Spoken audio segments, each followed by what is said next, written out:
Bienvenue à Apple Différemment, votre podcast sur la vulgarisation du monde Apple. Ce podcast est pour vous simplifier les termes techniques qui nous compliquent souvent la vie. On va parler d'usage, de besoins, d'envie et de notre passion pour Apple à travers ses produits, ses services et son histoire. Je suis Matt, créateur de podcasts et Apple enthousiaste. Je suis accompagné d'Audrey, formatrice, autrice et youtubeuse Apple. Bonjour Audrey, comment vas-tu en ce début d'année 2025? Salut Matt. Écoute, d'abord, bonne année. Oui. On se l'est dit en message, mais on souhaite quand même une bonne année à tous nos auditeurs et je te souhaite une belle année. Effectivement, avec tout ce qui est bon pour toi, Audrey.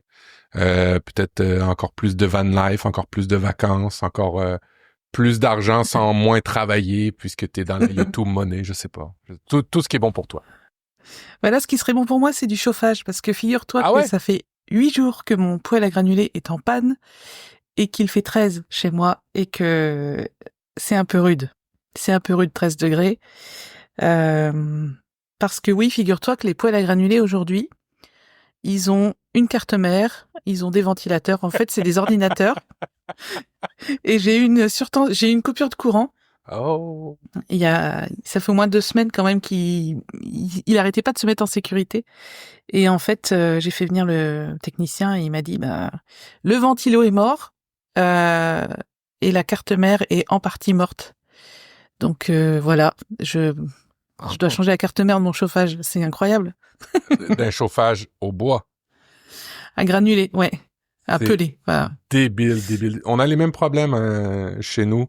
Il y a des gens qui on a eu des grosses périodes de coupure d'électricité. Alors, il y a des gens qui se sont dit, je vais me brancher sur le gaz et je vais mettre un chauffage au gaz d'appoint. Alors, ils le mettent. Et puis, évidemment, quand il y a des pannes d'électricité, pouf, tu peux pas le démarrer parce qu'il y a une sécurité électronique. Alors là, les gens font attention d'acheter ça, mais sur pile. Mais de là à mettre des processeurs, évidemment, c'est sûr que c'est une pile, il y a des petites puces là-dedans. Alors, l'informatique est partout, Audrey. C'est incroyable. Oui. Et en plus, moi, c'est quand même un modèle qui a presque 10 ans, donc j'ai jamais eu de problème avec, donc c'est cool. Et puis, ça chauffe très bien, c'est économique, j'ai jamais eu de problème, donc on va dire que je suis pas trop surprise, ni déçue, ni en colère, ni rien. C'est des choses qui arrivent, surtout qu'on a beaucoup de coupures de courant ici avec les tempêtes et tout. Et en fait, ce qui m'a fait marrer, c'est que le technicien il me disait oui, alors les poêles à granulés d'aujourd'hui, ils sont encore plus équipés au niveau électronique et au lieu d'avoir séparé chaque module, par exemple, je sais pas, le convertisseur, le thermostat, tout est maintenant sur la même carte mère. Voilà, et donc comme partout, sauf qu'ils doivent changer la pièce entière à chaque fois au lieu de changer une seule pièce, donc c'est un peu plus cher, un peu plus compliqué. Et puis il m'a dit des trucs du genre maintenant le poêle il sait quand il y a plus personne dans la maison, donc quand vous partez il s'arrête. Enfin il y a des options maintenant. Je lui dis déjà moi le thermostat et juste pouvoir lui demander de tourner tout seul à telle température, c'est déjà, je trouve ça incroyable déjà. Enfin je trouve ça largement suffisant. Ouais. Donc voilà, si un jour j'en change, je prendrai, je pense, au niveau technologique, le moins équipé possible pour avoir le moins de futurs problèmes. On va avoir dans l'émission une section Audrey bricole, hein, parce que maintenant c'est récurrent chaque épisode. Alors c'est le frigo, c'est le poêle à granules, c'est la van life. Faut vraiment une section Audrey bricole. Là, je vais te dire, quand j'ai vu l'intérieur du poêle à granulés, je me suis dit non, moi je touche pas à ça. Ça avait pas l'air très compliqué, mais j'ai laissé le technicien faire son travail. Mais oui, tu sais, c'est normal parce qu'en fait, j'ai rénové ma maison en 2016, donc tu vois, ça fait presque 10 ans. Et donc forcément, les choses commencent à tomber un petit peu à droite à gauche. Enfin, pas à tomber, mais à tomber en panne, on va dire. Ouais. Donc ça caille. Et il y a de plus en plus d'électronique un peu partout. On est dépendant de plus en plus du silicium. Oui, effectivement, ça caille. Dis-moi, qu'est-ce que tu as fait pendant la période des fêtes? Est-ce que tu as fait encore un autre karaoké comme l'année dernière? Ah, c'était prévu, mais on n'a pas fait. On est parti en discussion. On a loupé le minuit, donc mais c'est pas grave. Je passais un très bon réveillon. Et toi, t'as fait un karaoké? Non, cette année, ça a été très tranquille. Il y a une grosse mode en Amérique du Nord. Je ne sais pas si vous avez cette mode-là aussi. Les bars, les restaurants font ça. C'est vraiment de faire des soirées pour les gens qui veulent se coucher tôt. Alors Oh. maintenant, on se fait plus chier à souhaiter bonne année à minuit, puis après ça, on a les yeux tout brûlés parce que ben on est en haut de. Moi, j'ai en haut de 40 ans, alors le lendemain, des fois c'est pire. Oh. Des fois, c'est pire se lever tard que de boire trop. Alors non, j'ai fait ça un peu cette année, se coucher tôt. On s'est couché tôt, et puis on n'a pas de ce fait, on n'a pas fait de karaoké, mais on a fait plein de jeux, des jeux. Hmm. Oui, moi aussi, plein de jeux de société. Ouais, ça c'est toujours apprécié dans la famille des jeux de société. On a découvert d'autres. Et puis ben là, la caisse de jeux de société des enfants est pleine. Alors, ce qui arrive, c'est que pour le début de tes vacances, tu te dépêches à faire les courses, les derniers achats, tu fais les fêtes et tout. Le reste de tes vacances, tu déballes tes cadeaux, tu joues aux jeux de société. C'est à peu près ça chez nous. Exactement. C'est à peu près ça chez nous. Et pendant la période des fêtes, ben je voulais, et puis ben j'ai pas eu le temps. On n'a pas pris le temps. Faire un épisode revue rétrospective 2024, mais je pense que ça vaut la peine quand même de faire ce genre d'épisode-là en fin d'année pour avoir un retour un peu sur ce qu'on a vu, ce qu'on a entendu, ce qu'on a finalement essayé. Et ben, je te l'ai proposé, tu as accepté d'emblée un petit épisode rétrospectif de 2024 parce que je trouve que c'est intéressant de voir ça d'une perspective avec un plus de recul parce qu'on vous fait les épisodes, il y a des nouveautés, waouh, on est emballé, on les achète, puis des fois, on fait pas le retour après, je trouve. Alors, qu'en penses-tu, Audrey? Ben, moi, je pense que c'est une bonne idée. Je trouve ça pas trop grave de le faire le 13 janvier parce que on avait quand même pas mal de Lego à faire pendant les vacances. Donc on priorise, on est comme ça. Alors, Voilà. qu'est-ce que Moi, j'ai j'ai eu des comme Lego? fleurs Lego. Ouais. J'ai eu des fleurs Lego. Ouais, Trop beau, c'est trop beau. ouais, nous aussi, on en a eu beaucoup, j'en ai payé, j'en ai offert. Je me suis fait offrir, tu le vois pas à cause du flou, là, mais le bonsaï de Lego, la Hmm. série. Marlène, elle a eu le prunier, elle a eu euh, plusieurs fleurs, et puis mon fils, il a fait la surprise d'acheter une marque pas Lego. Alors quand tu regardais sur l'emballage, tu dis ah ouais, ça ressemble à Lego parce que tu sais, des fois il y a des fausses marques Lego, mais là c'était comme des Lego mais divisés par deux. Alors Mhm. toi tu as fait les fleurs, tu sais qu'il y a des petites pièces. Alors là ils étaient Ouais. 2 fois plus petites.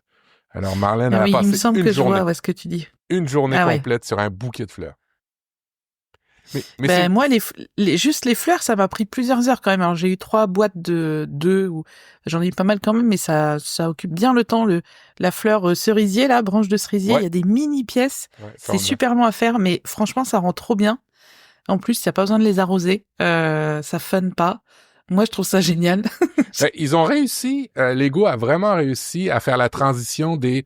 On est la génération Lego, on avait ça quand on était petit, et puis ben, on a ça quand on est vieux, à faire des espèces de décorations que tu vas pouvoir avoir. Je vois pas vraiment de différence entre faire ça ou un puzzle. Tu vois, je trouve même que c'est plus beau parce que le puzzle tu peux pas le mettre dans le salon, tu peux, en tout cas, tu peux mettre des cadres, mais c'est plus compliqué. Tandis que là, ben, c'est des fleurs, ça égaye un petit peu plus ta maison, je trouve, Mm. que faire ce genre de, ce qu'on appelle chez nous des casse-têtes. Oui, les puzzles, c'est un peu plus long à faire. C'est-à-dire que t'en mets un sur ta table elle est occupée 15 Voilà. jours, quoi. Voilà, les Lego, tu peux les remettre dans une petite boîte pour continuer plus tard. Mais bref, je sors de la discussion principale qui était la rétrospective 2024. 2024. Donc on a noté pas mal de choses. Enfin, c'est Mathieu qui a tout fait, hein. Moi, j'ai juste ajouté des trucs. Donc merci d'avoir écrit tout ça. Donc je te laisse débuter. Section 1 que j'ai préparée, alors c'est surtout sur les actualités marquantes, les nouveautés. Moi, ce que j'ai noté dans cette section-là, c'est tout ce qui est évolution produit, tout ce qui est évolution logicielle, des annonces majeures, et puis des tendances que j'ai pu voir d'Apple. En termes de produits, il y en a quand même eu beaucoup cette année. Ça a même commencé très tôt avec le Vision Pro qui avait été annoncé, la date de sortie, tout. Après ça, évidemment, on a eu tout ce qui est appareil comme le Mac Mini qui est arrivé cette année, l'iPhone 16, le nouveau iPad Pro M4. On a eu aussi le iPad Air 13 pouces. Pour moi, ça fait vraiment partie des produits qui ont été marquants cette année. Et si je devais en prendre un plus que les autres cette année, je pense que j'irais sur 2 axes. Le meilleur entrée de gamme pour moi cette année, c'est vraiment le Mac Mini M4. Je trouve que ça a déboulé de toute façon dans les médias, ça a été incroyable. Et le produit qui annonce une certaine tendance chez Apple, qui a pas vraiment fonctionné, mais c'était peut-être pas l'idée au niveau commercial, mais à ce point, peut-être pas autant, le Vision Pro, qui a été pas un flop, on le savait que ça allait pas se vendre beaucoup, mais ça s'est vendu pas mal moins qu'ils avaient prévu chez Apple. Alors ça, c'est en termes de produits. Est-ce qu'il y a des produits cette année? Toi, tu as eu l'iPhone 16 que tu as eu cette année, de nouveau comme produit. En as-tu acheté d'autres cette année? Alors non, je crois pas. Non, j'ai pas changé d'Apple Watch, j'ai pas changé de Mac, ni d'iPad. Non, j'ai uniquement changé d'iPhone. Alors, moi, je pense que le produit qui a marqué cette année, c'est le Mac Mini M4. Ouais. Parce que rapport qualité-prix imbattable, la communication qu'ils ont fait dessus avec la petite vidéo là, enfin, on retrouvait un peu l'esprit d'Apple que j'aime bien. Mais après, globalement, à part le Vision Pro, ils n'ont pas sorti de nouveaux produits. On va dire que tous les produits habituels ont évolué avec des puces. Ça se trouve, dans la même année, on a eu du M3, du M4, tellement ça va vite. Du M2. L'iPad Air est sorti en M2 cette année. C'est incroyable. Ouais. Mais donc, on a 3 générations de puces qui sont avec des produits qui sont sortis. Donc, pour moi, le Mac Mini M4, ça reste le produit de l'année 2024. Toi qui l'as, est-ce que tu en es toujours content? J'en suis toujours content, j'en suis toujours aussi frustré du bouton de démarrage, de plus en plus. D'accord, bon. Tu vas t'habituer, j'espère. Sinon, tu vas acheter un petit truc imprimé en 3D là pour pouvoir l'allumer ouais. différemment. Et puis, moi, j'ai acheté cette année mon premier iPad 13 pouces parce que le R est arrivé en 13 pouces cette année et j'en suis fichtrement content aussi. C'est vraiment, c'est une année sans faute cette année en termes d'achat de produits dans ce qu'ils ont sorti, à part évidemment le Vision Pro, je l'ai pas vu, mais pour le reste, c'est assez incroyable. Ouais, le Vision Pro, alors, il y avait 2 sons de cloche, hein. T'avais des gens qui disaient ça va révolutionner tous les possesseurs de tous les clients Apple, ils vont tous en acheter.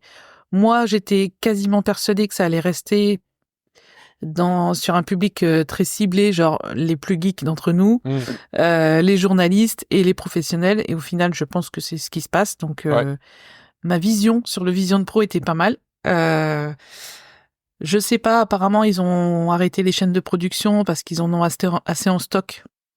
Donc, on verra ce qu'ils en font. On verra si ça reste un produit professionnel, mais dans le sens réel du terme, c'est-à-dire destiné uniquement aux professionnels, comme certains autres produits qui existent, dont le grand public ne s'empare pas. On verra s'ils font Toi, tu voulais un Vision Air, il me semble. Ouais, le Vision Air. Une version moins chère. Alors, il y a évidemment, on suit les rumeurs, il y en a de toutes sortes. On aurait des lunettes, des vraies lunettes, là, et pas un masque. Puis on aurait peut-être aussi un masque un peu moins cher. On va suivre ce qui va arriver. À tout le moins, ils ont pas mis le clou dans le cercueil du tout de l'écosystème Vision OS. C'est vraiment peut-être juste le produit pour le moment qui était peut-être non abordable, mais je pense que tout le monde s'en doutait que ça allait arriver. Puis c'est une première évolution. Alors, rappel, n'achetez jamais une première version de produit en général.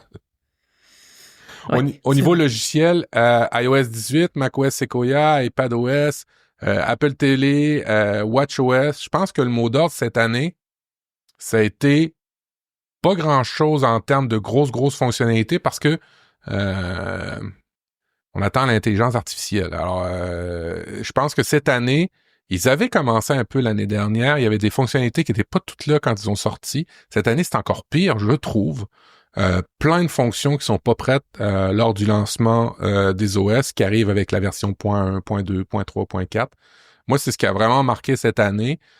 Et puis, ce qui me frustre, moi, en tant que créateur pour l'écosystème Apple, je pense que tu le vis aussi, c'est une segmentation encore plus grande des fonctionnalités entre les produits, entre les pays.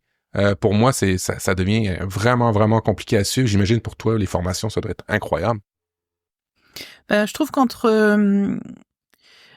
tu sais, il y a une année, je sais plus quelle version d'iOS c'était, où il y avait vraiment une grosse différence entre les gens qui avaient un iPhone avec une puce A12. Ouais. C'était il y a plusieurs années, mais il y avait vraiment genre toute une liste de fonctionnalités qui n'étaient pas disponibles sur les plus anciens iPhones. Là, je trouve que ça va cette année par rapport à ça. Ce qui est très contraignant cette année, c'est évidemment Apple Intelligence qui a été longue à arriver, qui n'est pas disponible pour tout le monde, qui est pas encore disponible en Europe. Apparemment, ce sera pour le mois de mai, mais on va attendre de voir comment les choses évoluent au niveau de la tech, parce que là, on est en plein chaos. Mais en tout cas, je trouve qu'il y a quand même eu des fonctionnalités enfin disponibles, mais qu'on attendait depuis très longtemps. Donc, c'était pas genre ah ça va changer mon quotidien. C'est juste ah enfin, ça y est, on a cette fonctionnalité-là. Et d'ailleurs, les utilisateurs d'Android nous ont bien fait comprendre que Apple rattrapait juste son retard. Mais il y a des petites choses qu'on attendait depuis très longtemps. Et du coup, par exemple, je sais pas ce que tu penses de la fonctionnalité, tu sais, pour personnaliser les couleurs de son iPhone. Moi, je me suis amusée 5 minutes avec, et en fait, je suis toujours comme sous iOS 17, c'est-à-dire que j'ai pas spécialement changé les couleurs, les choses comme ça. Donc, c'est des fonctionnalités qui sont attendues, mais en fait, comme elles arrivent tard, tu te dis bon il y a plus cet engouement en fait qu'il y a pu avoir il y a quelques années chez la concurrence. Nous, on a trop attendu pour l'avoir. Après, il y a quand même eu des choses que j'aime bien aimer. Le nouveau centre de contrôle, il est vraiment bien. Oui. Ça a été une très très belle évolution, je trouve. Et puis après, voilà, il y a eu quand même des choses qu'on attend. Dans le genre de choses qu'on attendait depuis longtemps, il y avait le fait de pouvoir verrouiller n'importe quelle application avec Face ID. Ça faisait des années que j'en parlais, et c'est vraiment bien que ce soit arrivé. Mais il y a rien eu de super amazing, quoi. Tu vois, il y a rien eu d'incroyable, je trouve. C'est bien que ce soit là, mais c'est juste normal en fait. On n'est pas. Ouais, effectivement. Et pour en venir à la personnalisation, j'ai 3 adolescents, 14-15 ans, dans la famille, tous des iPhones évidemment, parce que sinon, je ne veux plus qu'ils fassent partie de ma famille. Non, c'est une blague. Mais tu vois, la personnalisation, eux ont embarqué. Alors, c'est vraiment, je pense, très générationnel, notre truc, là. Puis toi et moi aussi, on fait attention de pas trop être discordant par rapport à l'interface, parce que quand on fait des vidéos de présentation de produits ou de fonctionnalités sur YouTube, si on a des icônes qui ressemblent pas à rien, les gens ont de la difficulté à s'y retrouver. Mais mes ados, eux, c'est des couleurs paf, qui arrachent, incroyables. Ça, les icônes un peu partout, ça, ils aiment ça. Ils aiment ça. Je pense qu'avec les modes de concentration, tu sais, tu peux vraiment avoir un mode de concentration tuto, on va dire, où là, tu reviens à l'affichage basique, et on pourrait avoir un autre mode de concentration plutôt perso. Mais je pense pas que ce soit ce qui est important pour nous à plus de 40 ans. Enfin voilà, je pense que c'est pas ça tellement qui nous importe, mais je pense que si j'avais été ado aujourd'hui, pareil, j'aurais mis des couleurs criardes, j'aurais changé de fond d'écran tous les jours. Voilà, normal quoi. Donc c'est cool en effet pour le public les plus jeunes, on va dire, de pouvoir personnaliser et de pouvoir changer souvent l'apparence de son appareil comme si on changeait l'appareil. C'est l'attrait de la nouveauté, quoi. Exactement. En termes d'événements d'Apple, il n'y a pas eu de grosses écartades ou de grosses polémiques, des petites polémiques comme la publicité cette année où ils écrasent des trompettes, des tubes de peinture, et ainsi de suite, qui s'appelait Crush. On s'en souvient, tu vois. Quand ils ont sorti l'iPad M4, vous vous souvenez, il y avait une grosse presse où il y avait plein d'outils artistiques qui étaient compressés dans le M4, en fait, le nouvel iPad Pro, et puis ça a fait polémique. Il y a plusieurs attaques aux États-Unis aussi cette année, comme pratiques anticoncurrentielles qui sont apparues. Apple a mangé entre les dents aussi le DMA européen avec toutes sortes de règlements, un App Store qui va pouvoir accueillir des applications tierces qui sont pas dans l'App Store, c'est-à-dire un nouvel App Store que vous allez pouvoir installer en Europe. Ils se sont fait poursuivre en Irlande pour des impôts. Ça a été quand même, au niveau des procès, des pratiques anticoncurrentielles, assez compliqué cette année. Oui, je pense que vu ce qui nous attend là avec Elon Musk, Trump et Mark Zuckerberg, je pense qu'on n'a pas fini d'entendre parler de ce genre de problématique. Apple a affirmé aujourd'hui qu'elle ne changeait rien à sa politique d'inclusion. Donc merci Apple. Par rapport au changement là qu'il y a eu sur Facebook et dans Meta, on va dire, par rapport à l'inclusion de toutes les personnes en fait et du fait de tu sais quand tu attends je trouve pas mes mots quand tu signales une publication ou un commentaire que tu trouves raciste, homophobe, discriminant, tu pouvais tout à fait le faire et il y a encore quelques années ça marchait plutôt bien.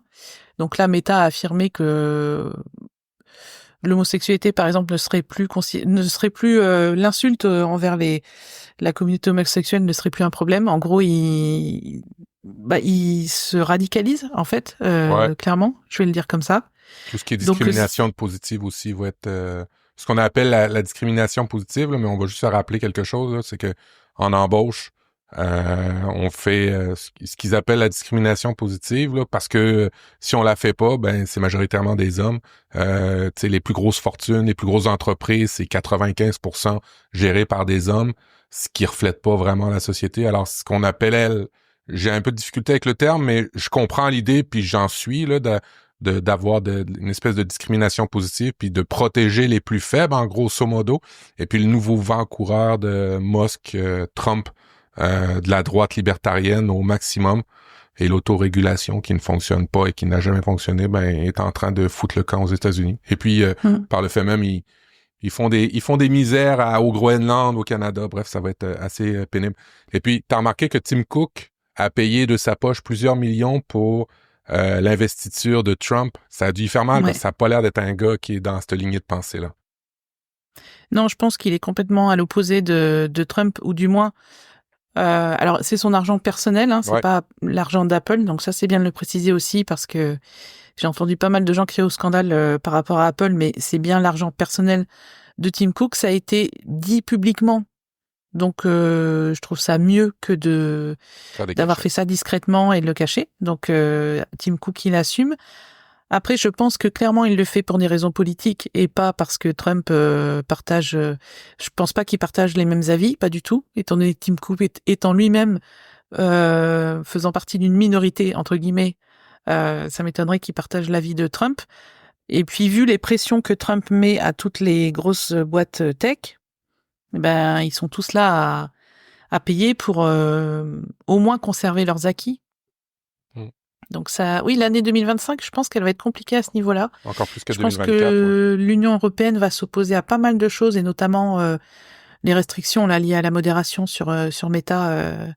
Apparemment, ils pourront pas encore l'appliquer en Europe, donc tant mieux. Mais oui, pouvoir insulter des gens et ne pas être condamné pour ça et ne même pas être bloqué pour ça, je trouve ça vraiment grave. Donc je sais pas où on va. Je sais pas où on va par rapport à ça. Mais bref, Apple, pour le moment, a pas d'outils ou de réseau social à gérer, mais il y a quand même d'autres règlements en arrière que, pour le coup, Apple va manger un peu ses bas. Et je me souviens pas qu'il y ait une réelle sympathie d'Elon Musk pour la marque d'Apple, notamment parce qu'il y a eu des échauffourées à l'époque d'un potentiel rachat de Tesla. Bref. Je pense que ça va pas sentir très bon pour 2025 au niveau d'Apple, mais en 2024, ben, c'était pas déjà beaucoup mieux. Mais au moins, c'était pas acrimonieux. C'était la loi, c'est elle, et ça faisait comme ça. On va voir. Tendance générale, cette année, on va être d'accord, hein? IA. Oh là, oui. Oui, on en a mangé, comme on dit. On n'a jamais autant parlé d'un produit personne a vraiment. Apple Intelligence, comme cette année, je me souviens pas d'une année où Apple a tellement parlé d'un produit, beaucoup communiqué dessus, alors que pratiquement il y a juste qu'un pays dans le monde qui est capable de l'avoir. Je m'en rappelle pas. C'est jamais arrivé, je pense, dans l'histoire d'Apple. Non, je pense qu'ils ont tellement voulu rattraper leur retard qu'ils en ont vraiment beaucoup parlé jusqu'à, personnellement, l'overdose. Donc, en plus, on n'y a pas accès, donc c'est d'autant plus frustrant. Mais oui, je suppose que ça va encore être un sujet important dans les années à venir, ouais. Dans la partie ce qu'on a aimé, ce qu'on a moins aimé d'Apple, on en a abordé parmi les produits, mais dans ce qu'on a le plus aimé, dans les effets marquants d'Apple, moi j'avais noté évidemment cette année dans mes produits l'iPad 13. Je suis heureux d'avoir un iPad grand format, et la découverte de la compagnie Beats, en fait, qui est une compagnie qui a été rachetée par Apple. Jamais je pensais aller avoir des écouteurs Beats mais c'est ce que j'ai sur les oreilles en ce moment, et c'est ce que tu as aussi sur les oreilles en ce moment. Bref, c'est ce qui a marqué un peu mes découvertes chez Apple cette année, dans ce que j'ai le plus aimé, on va dire. Ouais, bah écoute, je suis très contente de ce casque Beats Studio Pro. Alors, ce qui est très drôle, c'est que j'ai sorti une vidéo pour en parler. Ouais. J'avais regardé ta vidéo à ce sujet et je me suis dit, tiens, ça serait intéressant de le comparer en termes de fonctionnalité aux AirPods Max, en sachant que c'est pratiquement 2 fois moins cher si on trouve la bonne promo. Et j'ai eu une armée anti-Beats qui est arrivée dans mes commentaires sur YouTube. Ouais. Je sais pas si t'en as eu, mais pour me dire le son Beats est beaucoup trop chargé en basse, c'est une honte de comparer ça, gna gna gna. Donc j'ai répondu à ces gens d'aller tester et de revenir me voir parce qu'en fait les Beats Studio Pro n'a pas trop de basse, n'a pas ce son très typique. C'est vrai à la marque Beats avant qu'Apple la rachète, je pense que c'était surtout ça. Et je suis vraiment ravie de ce casque.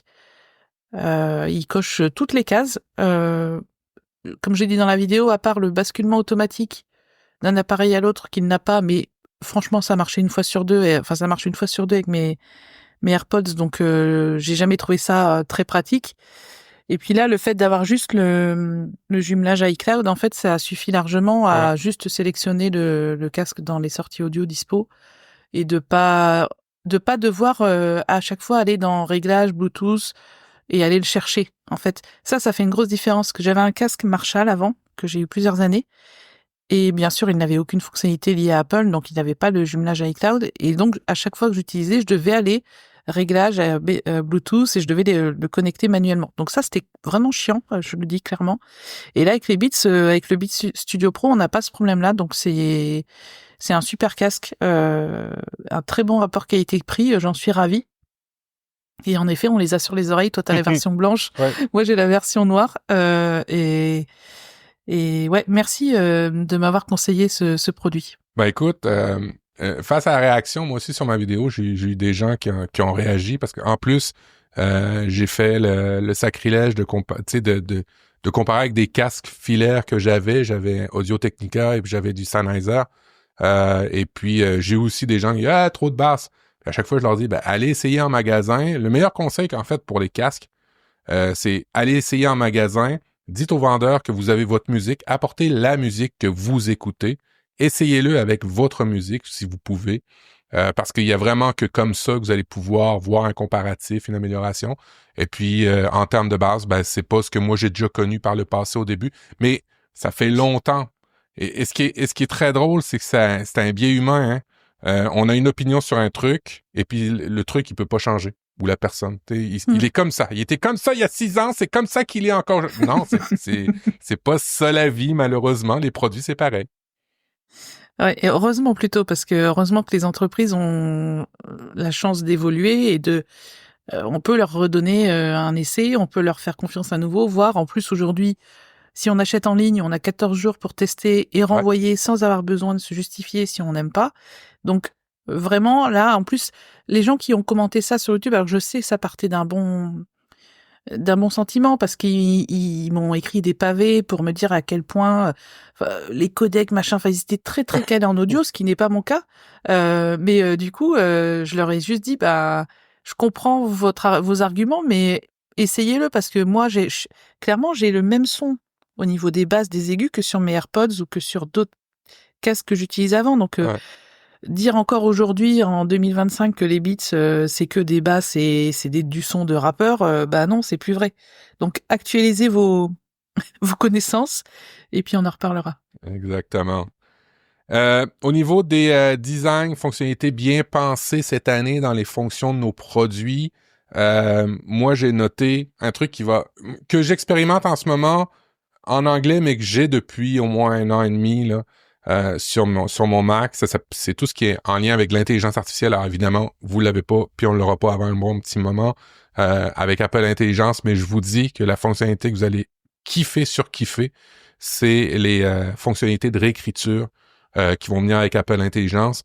Alors, vous pouvez réécrire, vous pouvez reformuler, vous pouvez résumer, mais c'est vachement bien abouti. cet aspect-là de l'intelligence artificielle, là, c'est vraiment, vraiment bien abouti. Alors moi, c'est vraiment un truc que vous allez bien aimer. Puis, ils l'ont bien intégré sur Notes, dans l'iPhone, sur Mac.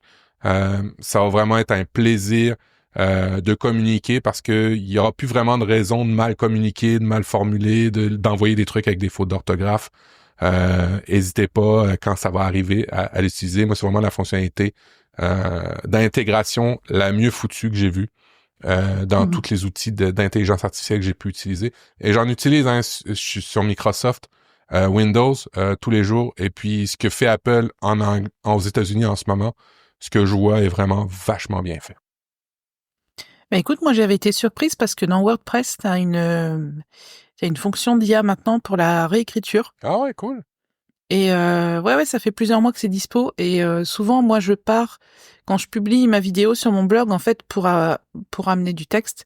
Au lieu de tout réécrire, en fait, je récupère la transcription de mes sous-titres, je la colle, et puis habituellement, je reformulais manuellement. Et tu sais très bien qu'entre le parler et l'écrit, il y a une grosse différence parce voilà, il y a plein de mots en trop, on va tutoyer la personne alors qu'à l'écrit, on va plutôt la vouvoyer. Enfin, et j'avais testé l'outil de réécriture dans WordPress et ça marchait déjà très très bien. Donc ça, j'ai aucun doute parce que c'est pas comme de la retouche d'image, tu vois, le texte c'est quelque chose de concret, il y a des formules mathématiques qui existent pour améliorer, reformuler, etc. Donc je suis tout à fait convaincue de ce que tu dis et j'ai hâte d'essayer en français.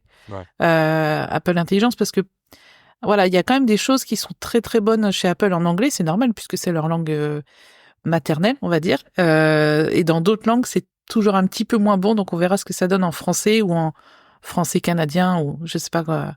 Je sais pas quand ça sera dispo. Enfin, apparemment, c'est au mois de mai que ça sera dispo, donc on verra si on aura au mois de mai toutes les fonctionnalités ou pas. On sait pas encore.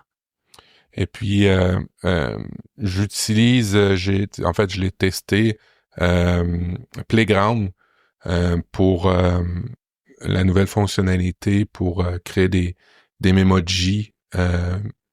Ça fait plusieurs années qu'on peut faire nos memojis. Alors, on choisit des cheveux, une coupe, des lunettes, mais ça ressemble toujours au même emoji que les autres. Le style est toujours à peu près le même. Là, avec Playground, vous allez pouvoir faire des affaires un petit peu plus intéressantes. Je trouve, j'en ai essayé des outils de génération d'images. Je trouve que ils ont réussi une interface très très facilitante pour des gens qui comprennent rien à l'IA. Et puis au prompt et aux ces trucs-là. C'est vraiment, vous sélectionnez des morceaux que vous aimez. Alors, vous sélectionnez vos photos. Après ça, vous sélectionnez des lunettes, un paysage, un petit bout de mot. Et puis, ça tourne autour de votre photo. Et automatiquement, ça va vous faire vos memojis. J'ai trouvé ça cool. Honnêtement, c'est bien fait, mais c'est la force d'Apple. Mais quand même, ils l'ont réussi. Il y a d'autres trucs que c'est la force puis qui réussissent pas, mais ça, ils l'ont vachement bien réussi en termes d'interface. Mais encore une fois, il va falloir avoir les nouvelles versions en français un jour. Et là-dessus, d'ailleurs, en 2024, ce que j'ai aimé avec Apple, c'est sa position par rapport aux images générées par IA. Et ils ont bien précisé qu'ils ne feraient pas de photoréalisme. Ils ne proposent pas de photoréalisme dans Apple Intelligence pour ne pas générer de fake news ou de deepfake ou enfin tout ce qui va à l'encontre en fait de la vérité, on va dire. Et donc c'est pour ça qu'il y a un espèce d'effet dessin cartoon sur Playground et sur les images qu'Apple Intelligence va générer. Donc ça, tu vois, cette position-là, je la trouve assez forte parce que ils vont pas forcément perdre des clients, mais les clients qui voudront du photoréalisme, ils se tourneront vers d'autres services. Mais je trouve ça bien quand une société, en fait, visualise déjà ce que les gens vont faire avec ces outils et se disent, non, cet outil-là, on va pas le faire. On est capable de le faire, évidemment, mais on va pas le faire parce que on veut pas être responsable de la diffusion de fausses informations, de photomontages hyper réalistes, etc. Donc, tu vois, en 2024, et l'IA, il y a eu des positions politiques et des choix faits par Apple que je trouve vraiment bien. Tu as une bonne capacité d'anticipation, effectivement, là-dessus. Malgré qu'au niveau de l'actualité, vous le voyez, là, BBC et d'autres journaux en ce moment commencent à se plaindre des résumés que l'IA fait dans les notifications. Mais assurément, les gens pourront pas se plaindre qu'ils font des deepfakes ou des choses comme ça avec Playground parce que ce sera impossible. Alors c'est une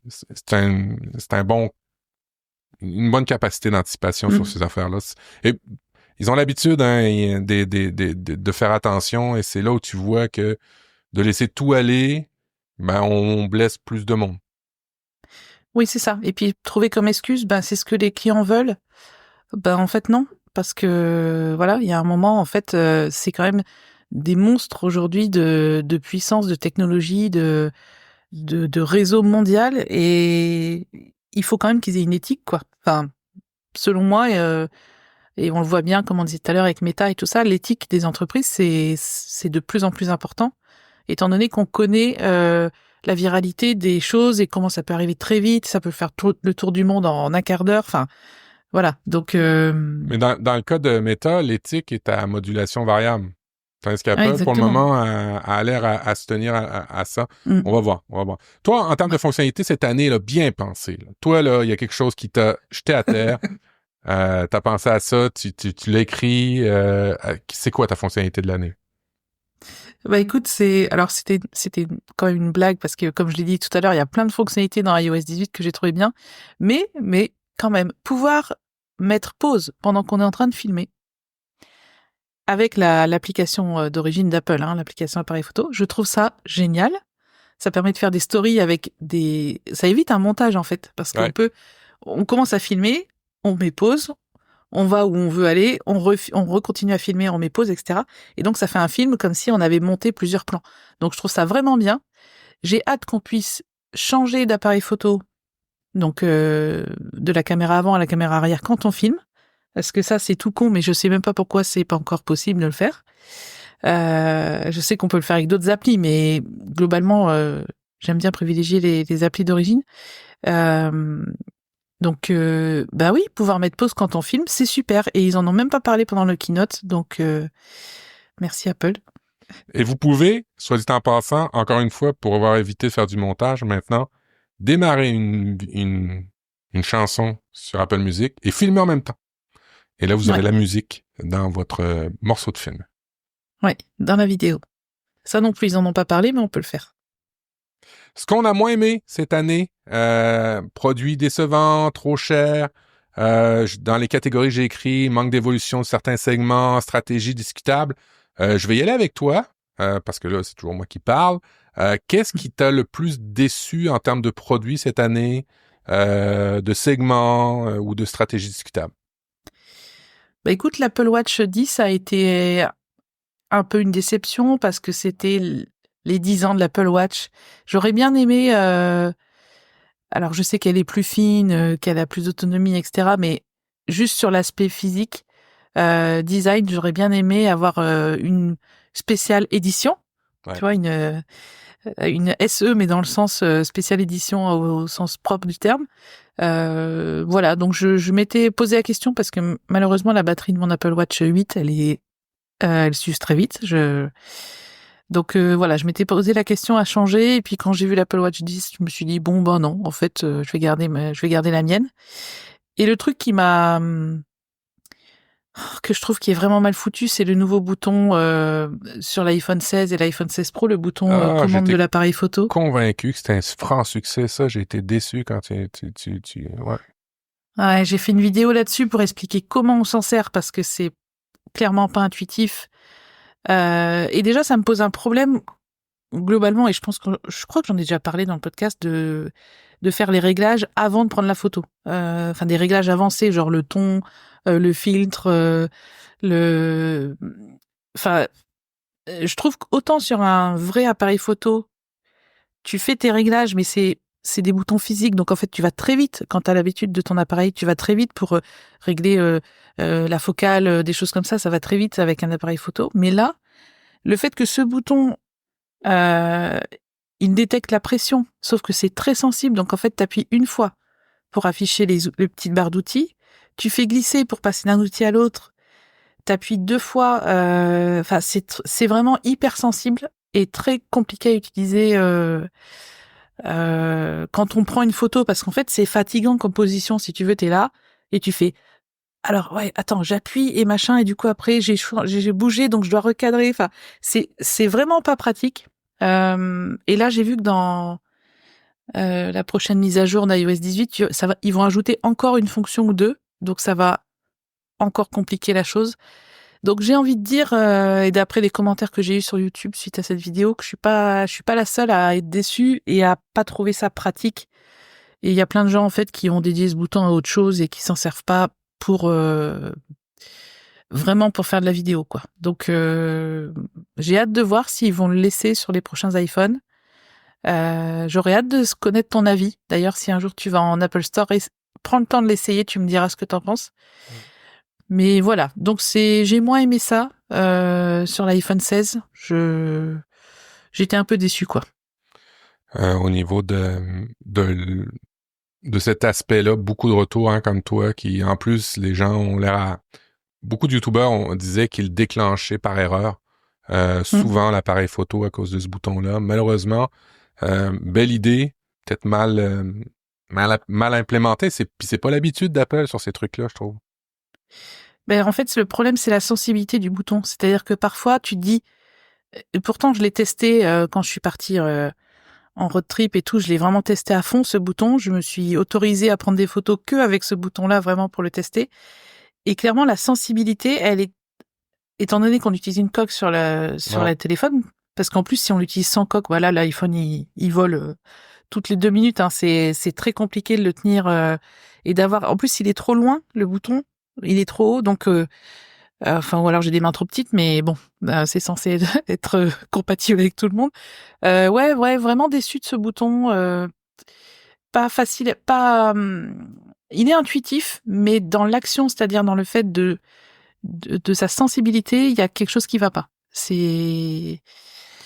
Ouais, non, j'ai pas... Ouais, bof, pas terrible, quoi. Moi, dans mon cas, j'en ai parlé tout à l'heure, c'est tout ce qui est Vision Pro, Vision OS. Je trouve que on déchante plutôt vite cette année. Puis évidemment, c'était un peu trop cher. Puis il y a toujours pas le Vision Air que je suis certain qu'ils vont sortir, mais peut-être que ça va être des lunettes finalement. Au niveau du manque d'évolution sur certains segments de produits, t'as mis un truc, j'aurais dû y penser. C'est tellement vrai. C'est l'espace de stockage cloud. Ça a aucun sens en 2025, c'est vrai. Ouais, ça a aucun sens de limiter ça à 5 gigaoctets. On a l'impression qu'on est encore en 2010. Ça donne pas envie aux gens. En fait, les gens qui ne payent pas pour iCloud, ils saturent extrêmement vite leurs 5 gigaoctets, même s'il y a plein de choses qu'on peut synchroniser, les contacts, etc., qui ne rentrent pas dans ces 5 gigaoctets. Mais dès que les gens se disent, bah tiens, je vais peut-être tester iCloud pour mes photos, bah paf, ils ont que 5 gigas, donc ils peuvent même pas. Donc, moi, je pense que sans vouloir piéger le consommateur, parce que c'est vrai qu'une fois que tu es dans la synchro iCloud complète, c'est compliqué d'en sortir. Donc ça, Apple devrait améliorer ça aussi. Mais ouais, 5 gigas, je trouve ça vraiment radin. En plus, ils ont fait maintenant des stockages de 2 Tera jusqu'à combien ça va maintenant? 12 Tera? Ouais, à cause des grosses capacités, là, c'est énorme, ça a dépassé les 2 Tera qu'on connaissait traditionnellement. Voilà. Donc, s'ils proposaient, je sais pas, alors le premier forfait à 50 gigas, donc ils pourraient peut-être proposer 25 gigas gratuits, ou 30, histoire que les gens puissent synchroniser, par exemple, des fichiers et dire, ah ouais, c'est vachement bien, du coup, je vais synchroniser mes photos. Voilà, en fait, là, autant pas faire d'offre gratuite si c'est pour faire ça. Enfin, en vrai, je comprends pas qu'ils soient encore là-dessus. Tu vois, pendant les derniers jours, j'ai sélectionné un nouvel appareil pour me filmer pour mes vidéos parce que je vais lâcher la webcam, je vais m'acheter un appareil dédié pour me filmer dans mes vidéos. J'ai choisi Sony, qui en ce moment a l'air être ce qui est le plus simple et le mieux fait pour la vidéo en ce moment. Et puis j'installe l'application partenaire Sony. Puis de base, je pense que t'as un truc comme 25 gigs ou 20 gigs gratuit de base. Alors 5 gigs, c'est vrai que ça tient pas. Puis de la minute pour l'avoir expérimenté cette semaine, dans mon compte familial, j'ai créé une nouvelle famille pour ma sœur et ses enfants. Fait que j'ai sorti des gens de mon compte. C'est très, très, très, très, très compliqué de bien segmenter tes données quand t'as un forfait familial en plus. Et le 5 gigs, tout le monde le dépasse du premier coup. Si vous faites pas gaffe, vous allez mettre vos photos sur iCloud, puis dans pas très longtemps, vous allez avoir des messages qui vous disent « Ah, vous avez plus d'espace. » Et puis, pas juste les photos, hein. Toutes les applications que vous allez mettre, par défaut, ils vont sauvegarder une partie des réglages, des fichiers de ces applications-là. Snapchat, des choses comme ça. Il y a plein de trucs qui vont être sauvegardés, puis ça bouffe énormément d'espace. 5G, c'est vraiment inadmissible en 2025, c'est vrai. Mais d'ailleurs, toi, ce que t'as mis aussi, j'aurais dû y penser. Tu vois, je te renvoie la balle parce que manque d'évolution sur certains segments. Je te laisse nous expliquer ce que t'as écrit, mais j'aurais pu le mettre aussi. Ben, tu sais, dans ma famille, il y a beaucoup de gens qui sont pas technologues et le truc qui revient tout le temps, c'est « Ah, il y a un nouvel iPhone, il y a un nouveau produit, ah, ouais, c'est bien. Est-ce qu'il y a une meilleure autonomie? » C'est un truc c'est la première affaire que les gens me posent comme question. À part, et étonnamment, la qualité des photos. Il y a des gens qui me parlent de la qualité des photos. J'ai besoin de ça, je change de métier, j'ai besoin de prendre des photos. Quel iPhone je dois prendre? C'est plus quel appareil, c'est quel iPhone je dois prendre pour prendre des photos dans mon métier. Mais le truc numéro 1, c'est l'autonomie. Et puis, c'est un truc, je pensais qu'Apple allait arriver avec quelque chose d'assez incroyable. Non, on continue à faire des trucs plus fins. L'iPad M4 est plus fin, oui, mais moi, j'ai un Pro. Je trouve que l'autonomie est pas bonne. J'ai mon iPad Air 2000, le dernier là qui est sorti. Je trouve que l'autonomie est pas bonne. Mon iPhone... Ah ouais? Ouais. Non, Même en 13 pouces? Ouais. Non, les autonomies, je trouve ça un peu déglingué, ça. Que ce soit l'iPhone, hein, même l'iPhone ou l'iPad, en 2025, est obligé... Mon iPad 13 pouces flambant neuf, je fais une journée de travail gros maximum, puis j'ai pas trop sollicité le processeur. L'iPhone, c'est pareil maintenant. Et l'Apple Watch? Ben, c'est la cata. L'Apple Watch, j'ai de biais, j'utilise pas tout parce que je veux la faire durer. Alors j'ai pas le Always On, j'ai pas toutes les notifications, j'ai pas tous ces trucs-là. Alors pour la faire durer, il faut que je bride les fonctionnalités. Ça marche pas. C'est ça. Moi, je me dis, tu vois, quand j'utilise mon Apple Watch, alors ma batterie doit être à 86%. C'est une 8, hein, donc elle est pas si vieille que ça. Elle a 2 ans. Mais ma batterie est déjà à 90%. Alors c'est sûr que j'utilise tous les jours, évidemment, c'est une montre. Mais je me dis, avec le peu de choses que je fais avec, c'est-à-dire que moi, je prends pas d'appels, je reçois pas mes SMS. Moi, je m'en sers principalement pour la domotique, pour quand je vais marcher, quand je vais faire du sport. Et c'est pas forcément tous les jours. Mais je me dis, mais enfin, il faut vraiment la recharger tous les jours et elle tient même pas 24 heures. C'est-à-dire qu'en fait, quand je la sens vibrer, là, 10% de batterie, je me dis, ah, bah, déjà, enfin, ça fait moins de 24 heures que je l'ai rechargée et elle a déjà besoin d'être rechargée. Et tu vois, c'est en ça où, quand je parlais de l'Apple Watch 10, s'il y a vraiment une grosse évolution, genre une autonomie doublée, ça m'aurait peut-être fait changer. Mais là, je trouve que c'est quand même assez lamentable qu'au bout d'un an ou deux, eh ben, on perde déjà 15%, voire 20% de capacité de batterie, en sachant que j'ai quand même une hygiène de recharge assez régulière, assez propre et tout, et je peux pas bloquer la recharge à 80% comme sur l'iPhone, histoire de prolonger la durée de vie de ma batterie, parce que alors si j'enlève 20% d'autonomie sur mon Apple Watch, je la recharge 2 fois par jour, quoi. C'est pas possible. Ben, tu vois, l'iPad, c'est ça. C'est qu'il y a cette fonctionnalité-là. Les nouveaux iPads ont cette fonctionnalité-là, tu sais, de faire durer la batterie plus longtemps en limitant la recharge. Et c'est en ça que c'est complètement décevant, l'iPad. Je l'adore, hein. Le format, c'est parfait. La réactivité, la caméra qui sur la longueur, c'est vraiment mieux. Le Touch ID, je trouve que finalement, ça va très bien. Je pensais que ça allait m'agacer, mais ça va très bien. Il n'y a pas de défaut à part l'autonomie. C'est l'autonomie que j'aime pas sur l'iPad 13, le R. Alors moi, j'ai une petite astuce pour augmenter l'autonomie de mon iPad et ça marche vraiment. C'est-à-dire que moi, j'utilise mon Mac principalement pour travailler, mais j'utilise mon iPad 2-3 fois dans la journée. Je regarde des séries le soir dans mon lit avec, enfin voilà. Et en fait, je le passe tout le temps en mode avion quand je m'en sers pas.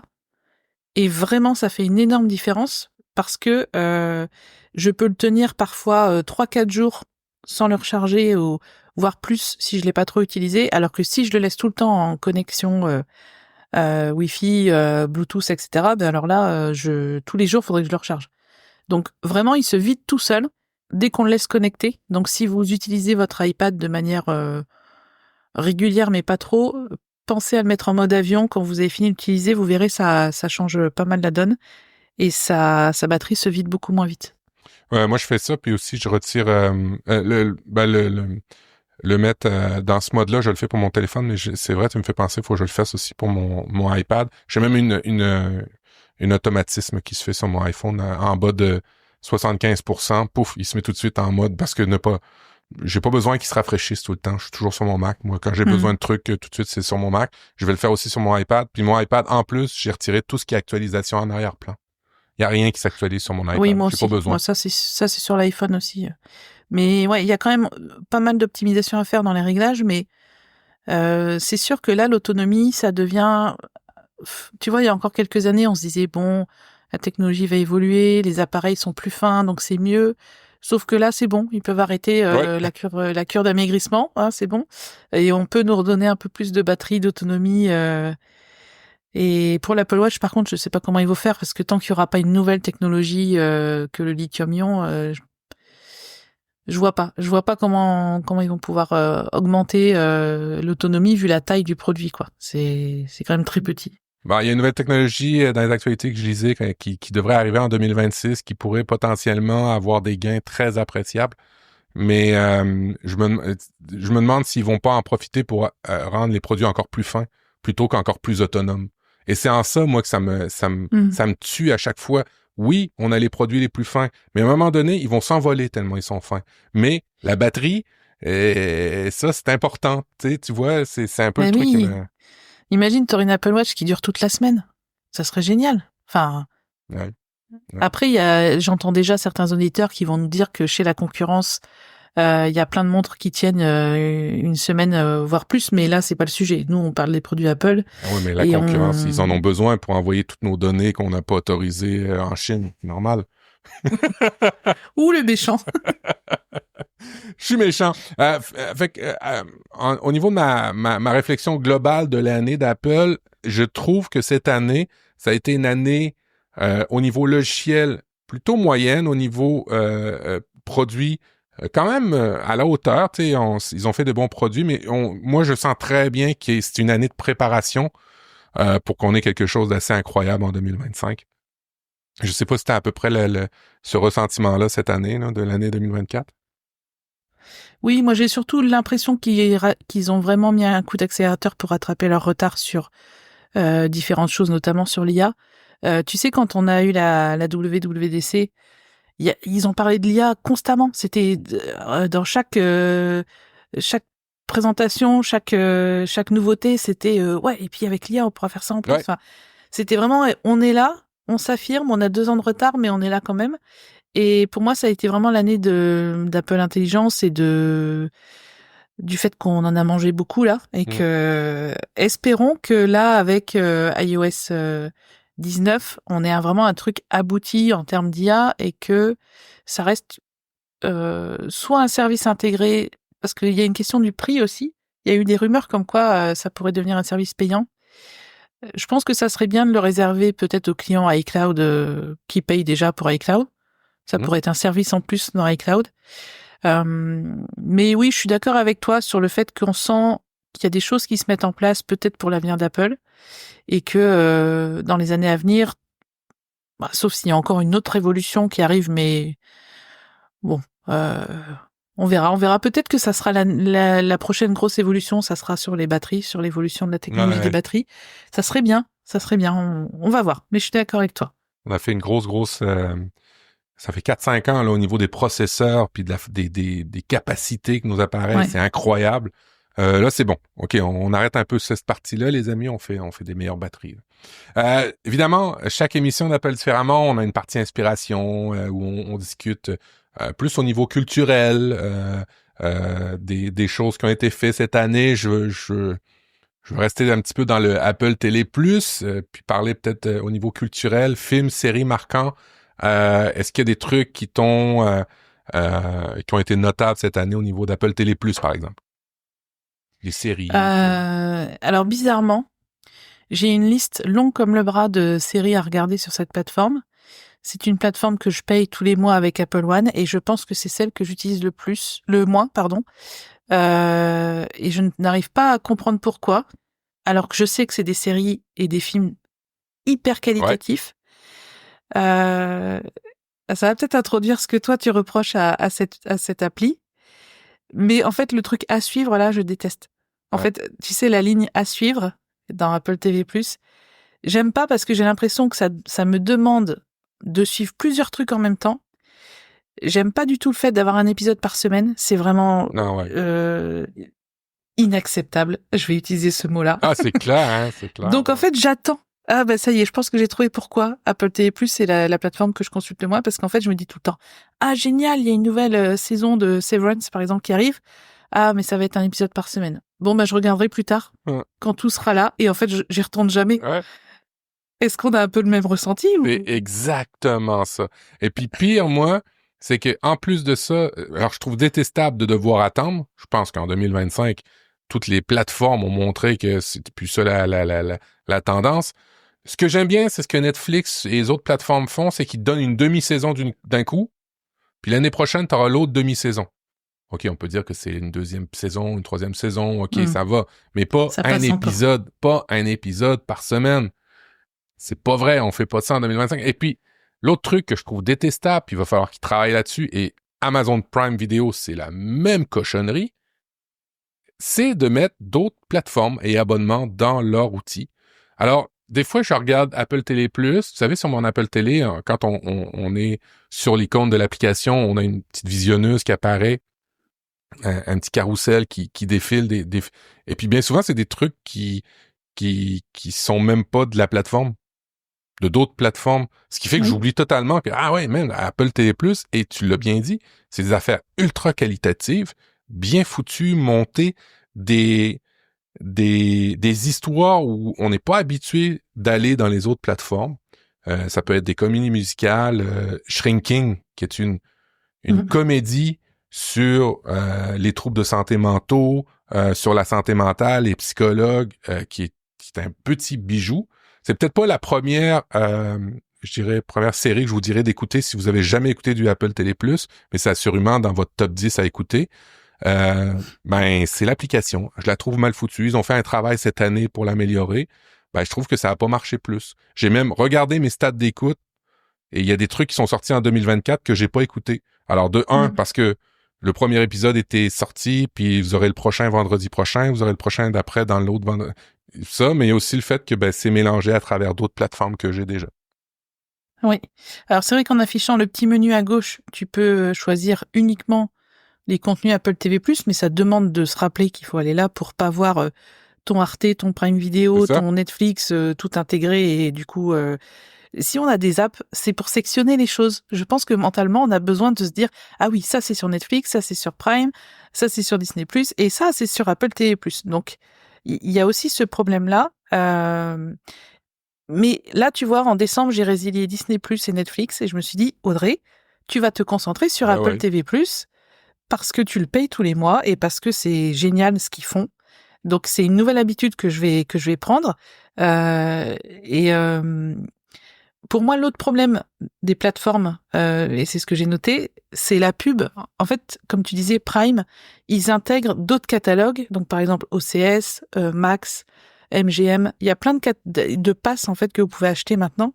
Donc, vous payez pour Amazon Prime, enfin, pour Prime Video, et vous pouvez acheter un pass pour un mois, par exemple, pour voir une série qui est sur Max, par exemple. Donc, c'est ce que je suis en train de faire en ce moment. Je regarde la série Girls, et c'est sur le pass Max. Et donc, il y a tellement de pubs, mais vraiment, toutes les 10 minutes, t'as une pub et c'est toujours la même. En fait, c'est ça le problème. C'est que là, à chaque fois que tu regardes un épisode, t'as 2 fois la pub pour la même série. Mhm. Donc, je deviens dingue parce que du coup, là, tu te rends compte que j'ai dû regarder 3 saisons. Donc, ça fait 30 épisodes. Donc, j'ai vu la pub 90 fois. Donc, autant te dire que mon cerveau, il bug totalement et que je trouve ça horrible comme expérience utilisateur. Donc, ce que j'ai fait, c'est que j'ai pris le pass pub, sans pub sur Prime. Donc, c'est 99 centimes par mois. Et En là, je me plus. dis, En plus du en reste. plus, en plus de Prime, en plus du pass Max. Et là, je me dis, bah c'est cool, je vais pas avoir de pub. Et en fait, j'ai quand même de la pub.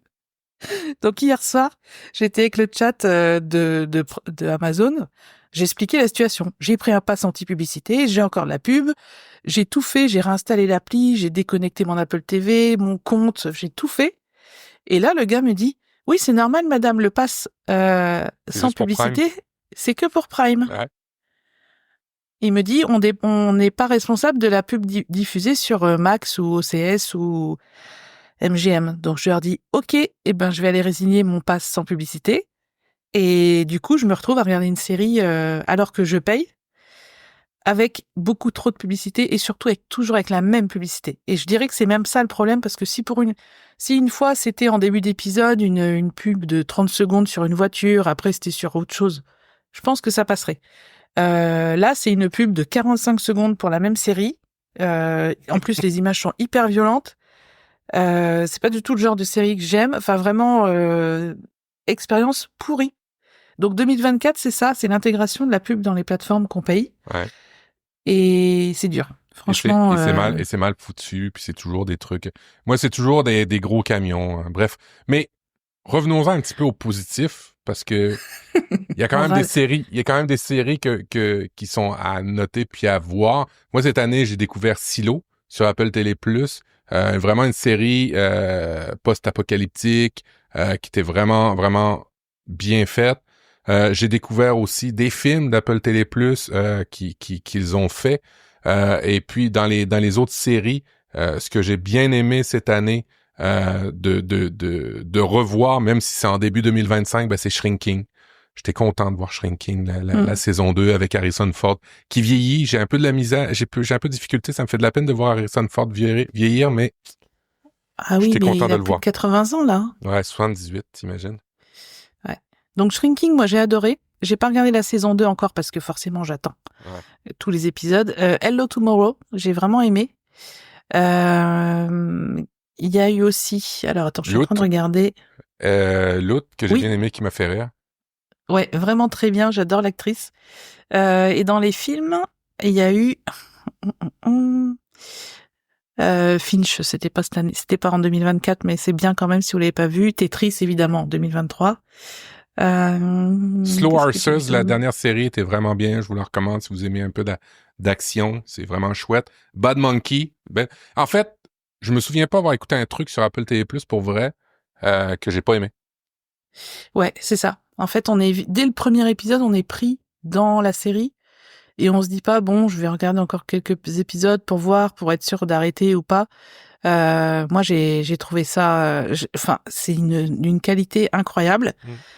Et comme tu dis, je pense que le vrai problème, c'est leur appli, en fait. Et on en avait parlé au tout début. Si vous écoutez nos épisodes d'il y a 4 ans ou 5 ans, je pense que on était déjà dans cette logique-là. Ils avaient amélioré les choses, mais apparemment, ça suffit pas encore. Mais en tout cas, oui, tu vois, moi, dans ma liste à suivre, j'ai Invasion, j'ai Monarch, j'ai pas encore regardé. Ouais, il y a tellement de trucs en fait qu'il faut que je regarde. Donc cette année 2025, ça va être Apple TV+. Ouais, il faut que je vire les autres applis sur mon Apple TV en fait. En fait, c'est d'utiliser ce qu'on paye. C'est tout simplement de ça. Et puis dans ce que je paye, moi, au niveau des plus de l'inspiration, mais si vous allez voir, c'est un peu ça aussi. J'ai vraiment redécouvert l'application Fitness Plus. Je me suis offert un vélo stationnaire, un tapis roulant. Et j'utilise l'application Fitness Plus et j'ai un kiff tous les matins incommensurable. C'est foutrement bien fait. Quand tu compares les prix d'une application de fitness ou de sport intérieur par rapport au marché, c'est dans les prix, mais de loin. C'est ultra qualitatif et très dans les prix. Et puis en plus, toutes tes stats, ils restent sur ton Apple Watch et tout est bien intégré. Les playlists de ce que t'écoutes, tu fais un entraînement de matin, tu dis « Ah ouais, putain, la musique était bonne. » La playlist t'appuie, puis elle est sur Apple Music, alors tout est super bien intégré. Vraiment, cette année, Apple Fitness Plus, c'est l'application que j'ai redécouverte parce que je l'utilisais quand tu fais de la course dehors, tu fais de la marche dehors, ou du vélo, mais là, sous un autre angle, avec des séances plus intensives, parce que quand on est à l'extérieur et qu'on démarre Fitness Plus, l'application Activité sur votre montre, ben oui, c'est Apple Fitness à quelque part, mais c'est pas vraiment des entraînements. À part si vous prenez les marches avec de l'audio. Mais Apple Fitness Plus, c'est vraiment un écosystème avec des entraîneurs, des coachs qui vous aident, qui vous motivent, qui vous donnent des trucs. Et puis tout ce qui est exercice de pleine conscience aussi, c'est vachement bien fait. Puis ce que j'aime, c'est que moi, je suis assez bedonnant. J'ai une quarantaine d'années. Je suis pas vraiment très, très en forme. Et puis, ben, c'est pas des personnes ultra musclées en avant de toi qui disent, vas-y, tu réussis, tu, tu, tu manges 1 litre de bok choy chaque jour et puis tu vas pouvoir, avec du gazon, bref, vous comprenez un peu l'idée, là. C'est vraiment des gens, qui ont des formes totalement normales et communes dans et tu te sens pas mal de faire de l'exercice accompagné de ces C'est personnes-là. l'inclusion, quoi. Ouais, ben oui. Ben c'est hallucinant. Il y a des personnes vieilles, des personnes un petit peu plus chubby comme moi, des même plus chubby, puis des noirs, des gros, des moins gros, il y a tout le monde. Et je trouve que c'est vraiment bien foutu. Ouais. Alors moi, ce que j'aimerais, c'est une version française, parce que vraiment, j'ai testé, sauf que moi, c'est compliqué de suivre, de regarder les sous-titres. Je parle pas assez bien anglais pour pouvoir faire l'exercice. Parce que j'avais regardé les pilates notamment, j'ai pas un assez bon anglais pour suivre, enfin pour faire ce qu'ils me demandent et lire en même temps l'écran avec les sous-titres. C'est un peu, c'est un coup à se tordre le cou. Ouais. Donc vraiment, ça serait bien. En plus, je crois qu'il y a 12 activités en tout. Il doit y avoir plus de 100 leçons. Je comprends pas qu'ils fassent pas traduire. En fait, c'est pas compliqué de trouver des traducteurs. Je sais pas pourquoi ils nous offrent que des sous-titres, c'est un peu dommage. Ben en fait, ça va faire comme YouTube. Si vous suivez beaucoup de chaînes sur YouTube, vous voyez anglophone en fait, si vous voyez ça arriver, je le vois beaucoup moi, maintenant, beaucoup de vidéos YouTube ne sont plus juste sous-titrées, mais sont traduites avec une voix par-dessus. Oui, bien sûr, mais si tu veux, Apple Fitness Plus, c'est quand même un service que tu payes. C'est comme Apple TV Plus. C'est un moment, c'est normal d'avoir la langue du pays dans lequel le produit est vendu. Autant YouTube, je comprends, c'est gratuit, voilà, mais Apple Fitness Plus, ça m'étonne en fait qu'ils fassent pas travailler des traducteurs comme ils le font pour leurs séries ou leurs films. T'as bien raison. Toi, au niveau des applications que tu as découvertes ou redécouvertes, étant donné que tu fais des formations sur plein d'applications, est-ce qu'il y en a une application cette année que tu fais waouh, il y a une bonne courbe de progression sur cette application-là cette année? Dans l'écosystème d'Apple? Bah, ou autre. Ouais. Bah, dans l'écosystème d'Apple, globalement, je suis contente des nouveautés de Notes. Ouais. C'est vraiment une appli qui s'améliore d'année en année. Et rappel aussi, il y a eu quand même des choses intéressantes. Vraiment. Photo aussi. J'ai eu comme tout le monde, un peu de mal à s'y mettre avec à m'adapter. Ouais. Mais en fait, elle est vachement mieux que celle d'avant. Et parce qu'on peut complètement personnaliser l'interface, donc c'est beaucoup plus intéressant. Et après, non, moi c'est plutôt dans l'usage que j'ai en fait, je pense que pour découvrir des nouvelles choses, faut faire des nouvelles choses. Et tu vois, comme on parlait de bricolage, tu vois, le fait d'utiliser mon Apple Watch pour faire des calculs, c'est quelque chose que je ne faisais jamais avant. Et il a suffi que je me retrouve dans mon garage avec mon iPhone qui est resté dans la maison et devoir faire un calcul et de me dire, je vais le faire sur mon Apple Watch. Ça m'a permis de prendre de nouvelles habitudes. Et je pense que plus on multiplie les nouvelles choses, et comme tu l'as dit, d'ailleurs dans l'épisode précédent, il faut faire des nouvelles choses dans la vie. Et du coup, ça nous permet de découvrir nos produits autrement. Et je trouve ça vraiment intéressant. Au-delà des applications ou des choses qu'on a l'habitude d'utiliser, moi, c'est plutôt lié à l'usage, ouais. Toi qui bricoles beaucoup, l'application pour mesurer, est-ce qu'elle est exacte? Non. Non? Oh. Enfin, c'est surtout que c'est beaucoup trop lent par rapport à un mètre, en fait. Ouais. C'est-à-dire que ça sera toujours plus rapide de sortir ton mètre et de mesurer que de te mettre loin de ton appli, devoir écarter ce qu'il y a autour pour qu'elle comprenne bien où est ton morceau de bois. Enfin, non, c'est gadget. Disons que pour du bricolage dans ton atelier où il y en a un peu partout et où c'est pas un plateau pour mesurer des choses comme pour des impressions 3D ou tout ça, ouais, non, c'est pas l'idéal. Et puis l'iPhone prend beaucoup quand même la poussière quand on se met à couper du bois, scier, etc. Donc je fais assez attention à ça. Écoute, en tout cas, au niveau des applications cette année, ça a quand même été une bonne année. 2024, l'App Store, des revenus de 125 milliards de dollars. Ça a encore une fois augmenté cette année. Les catégories les plus en forte croissance, parce qu'il y a toujours les mêmes à peu près, la communication, médias sociaux et ainsi de suite, là, mais celles qui sont en plus grosse croissance, et tu vas voir qu'il y a une stratégie qui est intéressante peut-être en arrière de ça, c'est de un, la santé, de deux, les jeux, et de trois, l'éducation. Alors, c'est vraiment les trois grosses catégories sur l'App Store qu'on vachement augmenté cette année par rapport aux autres qu'on avait. Au niveau au niveau de la tech en général, c'est sûr que ça va être assez simple à dire, mais l'événement marquant de la tech cette année, le plus gros d'après toi, c'est quoi? Je pense que t'en as une overdose. L'intelligence artificielle, évidemment, entre ChatGPT, Apple Intelligence et toutes les autres, on a parlé que de ça cette année, j'ai l'impression. Effectivement, ça a été beaucoup de l'IA et on l'a peu utilisé en tout cas sur nos produits. Au niveau culturel, est-ce qu'il y a des trucs que tu voulais qui t'ont marqué cette année? Moi, j'avais noté au niveau d'Apple Music les top 5 de cette année. Alors, on a Kendrick, Sabrina Carpenter, on a à chaque fois notre replay qu'on peut voir sur sur la plateforme d'Apple Music. Toi, est-ce qu'il y a des trucs cette année au niveau de la musique ou autre? Peut-être des artistes que tu as découvert. Moi, j'en ai une, tiens, je l'ai pas noté, mais je vais en parler après. Écoute, moi j'ai bien aimé sur Apple Music, il y avait une playlist là qui est arrivée sur les meilleurs morceaux de 2024 dans la pop. Donc je l'ai écouté plusieurs fois et il y a des morceaux là que tu as cités, notamment Espresso, Beautiful Things. Il y a pas mal de morceaux comme ça qui ont été les tubes de l'année que j'ai eu plaisir à réécouter.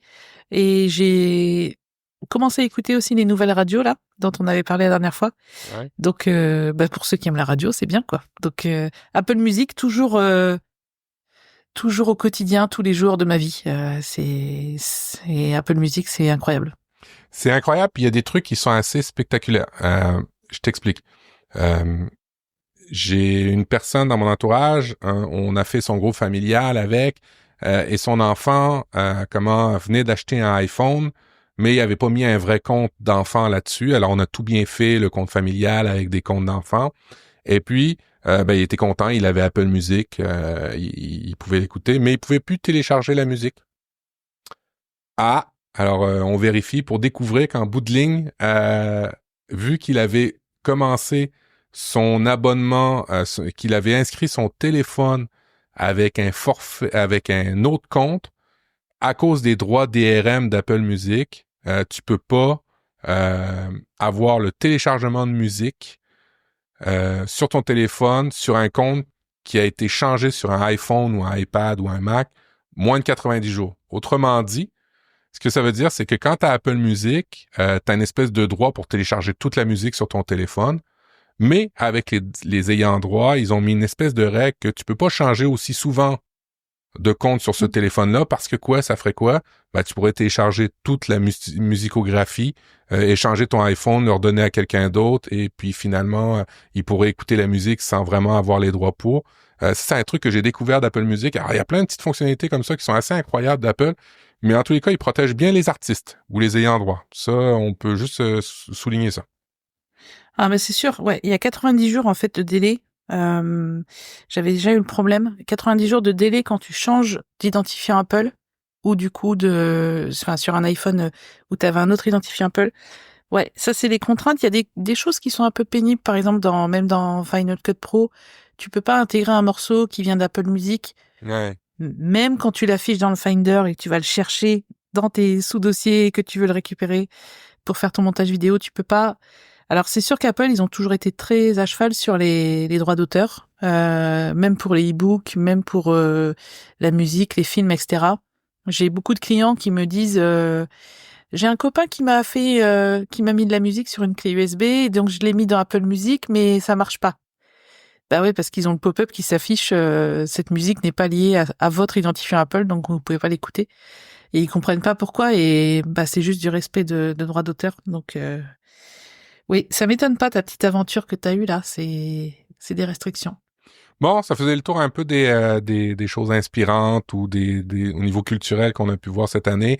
Est-ce que tu as mis le lien vers la playlist 2024 dans les notes? Alors, vous pourrez aller cliquer dessus pour écouter Pop 2024. Toi, de ton côté, au niveau bilan personnel, en conclusion, qu'est-ce que tu aurais à dire pour l'année 2024? Écoute, par rapport à Apple, tu veux dire? Ouais. Ou personnel? Ouais, d'accord. Les deux. Oui, Apple pour moi c'était on rame, on essaye de rattraper son retard sur les nouvelles technologies et l'intelligence artificielle, mais on avance quand même. On est sur la bonne voie. Ouais, c'est à Et peu toi? près ça. Ouais, mais tu vois, c'est à peu près la même chose, mais dit autrement. Parce que j'avais mis un début de phrase, j'avais mis Apple en 2024, c'était 3 petits points. Il fallait compléter la phrase, puis toi t'as dit on rame, mais on avance quand même. Puis moi j'ai écrit des préparatifs pour une année 2025 incroyable. Alors ça fait indirectement à peu près la même C'est chose. trop drôle. C'est trop drôle parce que des préparatifs pour une année 2025 incroyable, c'est hyper positif. Et voilà. Et comme moi, je suis le ticket français de ce podcast, il faut que je râle. Donc, au lieu de dire des préparatifs pour une année 2025, moi, je dis on rame, mais on avance quand même. C'est trop drôle. Écoute, je pensais justement à la différence culturelle parce que moi je suis plus dans un milieu anglophone, vous l'aurez compris. Même si on parle en français au Québec, on est des Anglais, hein, en gros. Et puis ce matin, je lisais le livre Pas gentil, qui est dans le fond un livre pour t'expliquer que la gentillesse, c'est pas d'être bonasse, en gros. OK? Puis au Canada, notre problème, puis c'est pour ça qu'au niveau économique, au niveau politique, Trump, il s'amuse avec nous, c'est qu'on a un peu de la difficulté à s'imposer. On s'excuse de vivre beaucoup au Canada, tandis que les Français, c'est l'inverse.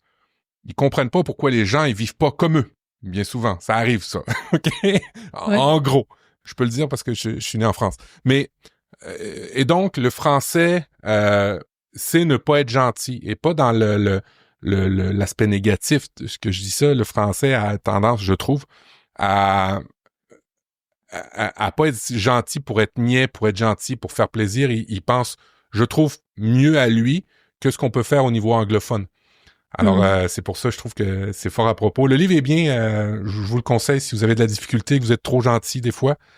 Ça met les choses en perspective. Ça s'appelle Pas gentil. Et l'auteur, je vais vous le donner tout de suite, c'est de un docteur indien.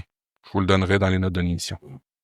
Mais je confirme complètement ce que tu dis. Et ce qui est drôle, c'est que quand tu fais une thérapie parce que t'es trop gentil et que du coup les gens abusent de ta gentillesse, tu t'arrives chez la psy et tu lui dis je sais pas pourquoi un tel m'a dit ça m'a blessé, etc. Voilà, tu parles, et en fait quand tu sors de chez la psy 1 an ou 2 après, en fait t'es plus agressif, tu te fais moins marcher sur les pieds, en fait t'es moins gentil qu'en arrivant.